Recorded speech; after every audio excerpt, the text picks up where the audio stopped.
His Excellency Joseph Kabila Kabange, President of the Democratic Republic of the Congo.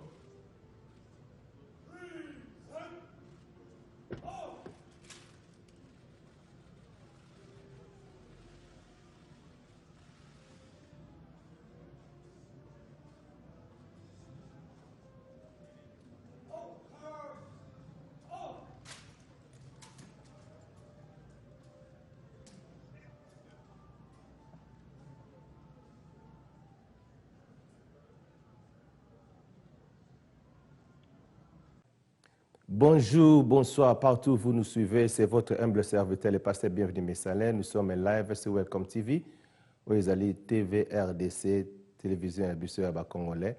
L'actualité a été dominée par meeting majorité présidentielle à Pesaki le 24 avril dernier na Lembawana. Ils ont hommage à Papa Wemba. Alors, meeting wana Sergent Henri Mouva a expliqué qu'il bat très bien la démocratie ezali, a expliqué très bien l'article 64 au bisotozo bundela lelo, a expliqué pena batu yango na pas toloba mingi te vraiment tolanda ba image ndenge Sergent Henri Mouva avec les autres membres ya PPRD ba Christian Dunia bazalaki wana ba ministre na biso ya sport bazalaki, donc batu nyonso bazalaki tolanda ndenge nini Sergent Henri Mouva après ça qui meeting wana ali biso mo ba congolais to comprendre pourquoi tozolo ba ke Kabila zala. Alors princesse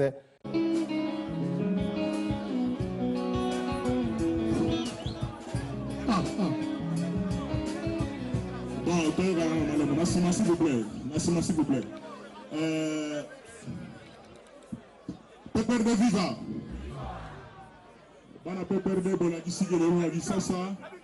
Et nous avons fait la film éternellement dans la kine que peut perdre et la terre, papa.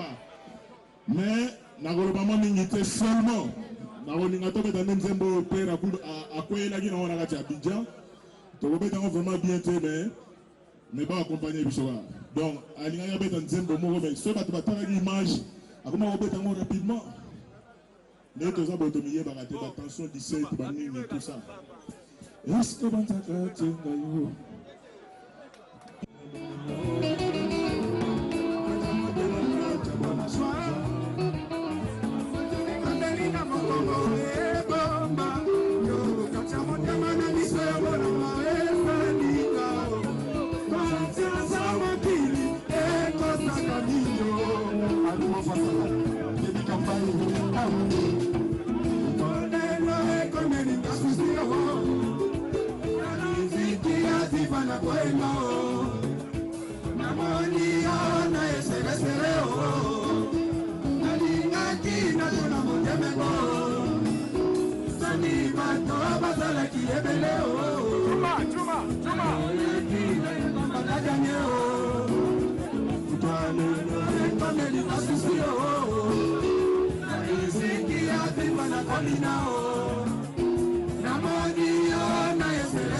le vieux musée Papa Wemba,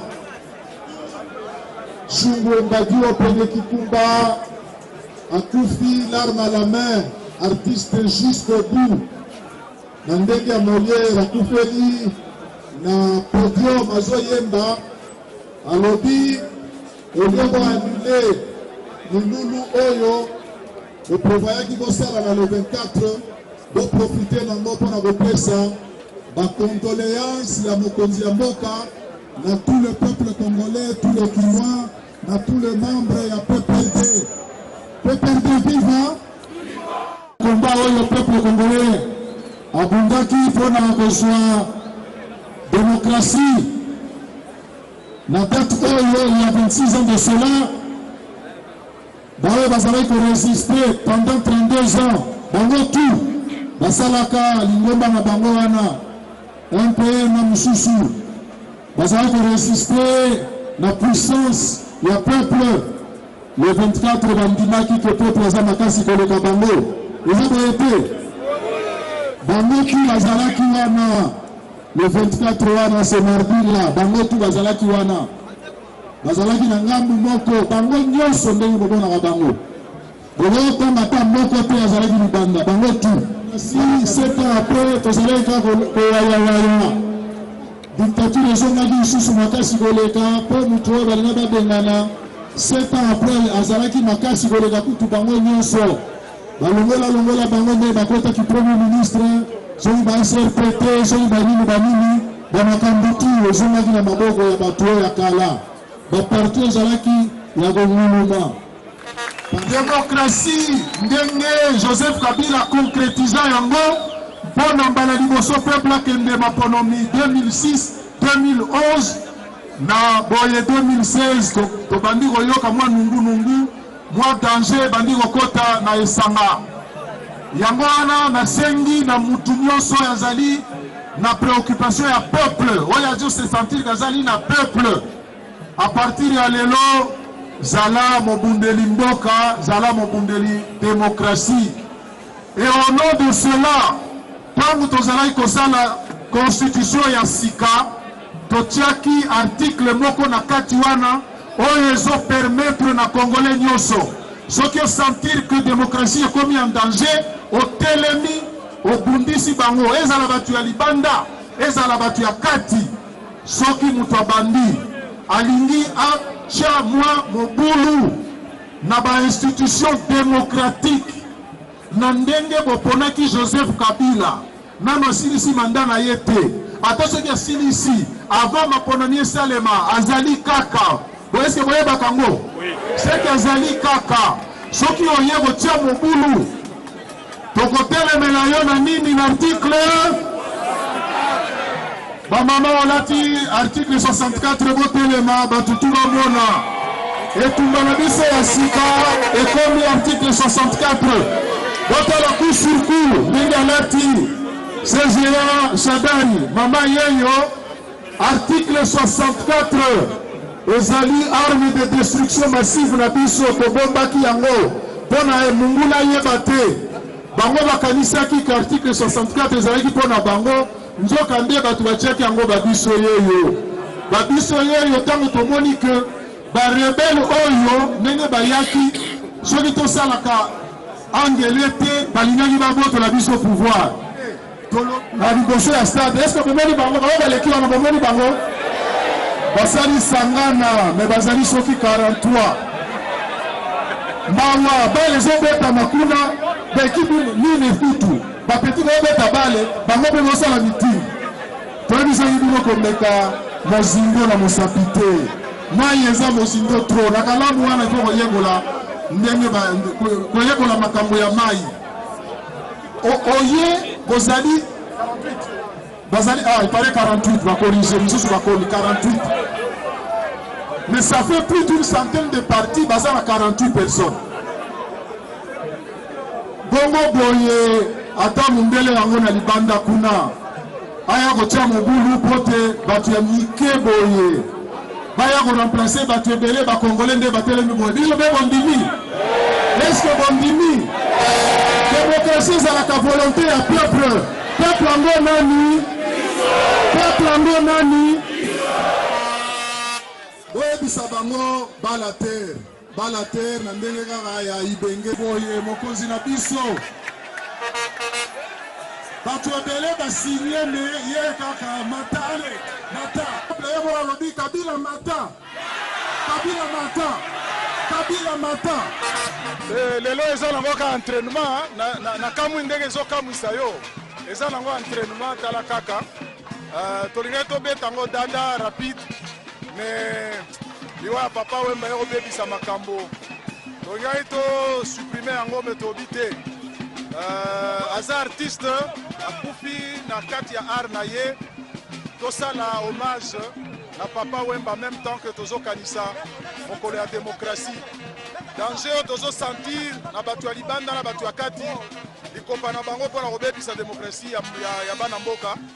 Tolingi tokebisa peuple na biso article 64 wana arme de destruction massive na biso artillerie lourde tobombaki na nsima po ete bayeba te bango bayebaka te ke bato batiaka article wana na kati ya constitution eza nde biso ntango tozosala bacommission constitutionnelle totie likambo wana mpona ndenge barebele bayaka koyiba biso pouvoir tobi te mpona moto abandela azongela likambo oyo lisusu te na mokili ya Congo.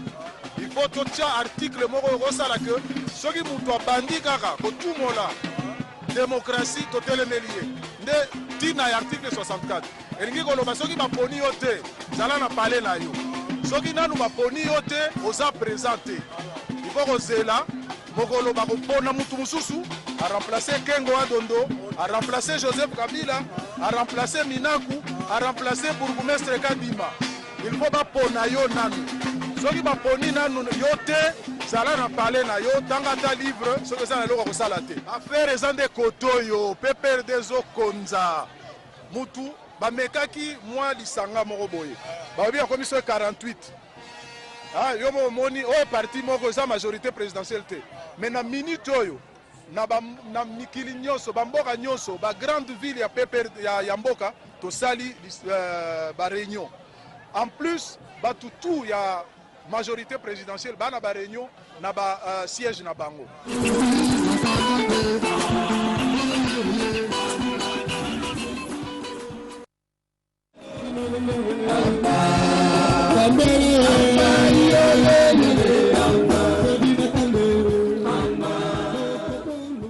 Welcome back.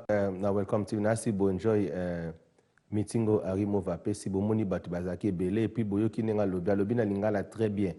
Parce que moi, je suis cancer que so mutazolo bana français l'aime peut-être azazo ba baza yuma on a le but pena lingala o pena ba kinoya solo et puis c'était un vrai combattant o azo bundela la pena article 64 abik pena que no ba biso comment likambo na article 64 donc mutu moko te akoki kotelema ke aloba ke o Kabila te donc Kabila akozala zala même epé élection salamité après wana kozala parce que na article 64 lobeli yango donc bomoni yango na ozongela sur air moko. Alors, le quoi toujours sur la masolo qui est hommage à Papa Wemba, dans la binoba image parce que ça, les Kamoro, ça lui n'a passé, artiste à Koufi na scène et puis bon, notre chef de l'État a ça qui condoléances naé dans Zotangango. Le président Kabila a rendu à Papa Wemba un hommage mérité lundi le 2 mai 2016. Il a élevé le lundi le 2 mai 2016 l'artiste au rang de grand officier dans l'ordre national. Héros nationaux Kabila Lumumba pour son œuvre. Pour les funérailles de l'artiste et musicien Gilles Chungu, connu sur les sobriquets Papa Wemba, les palais du peuple devenus temple de la démocratie du fait d'abriter l'Assemblée nationale et le Sénat, a recouvré sa vocation initiale de temple de la culture. C'est dans ces installations que les honneurs prévus ont été rendus à celui qui entre dans l'histoire du pays avec la qualité d'icône de la rumba congolaise. Il faut bien l'admettre, les comités d'organisation coordonnés par les gouverneurs de la ville de Kinshasa, André Kimbuta, sous les auspices du cabinet du président de la République à la personne du président Néhémie Mouilangnia, a fait son travail pour réussir ce qui doit être reconnu comme une première dans les analyses culturelles, la présence personnelle du chef de l'État au funérailles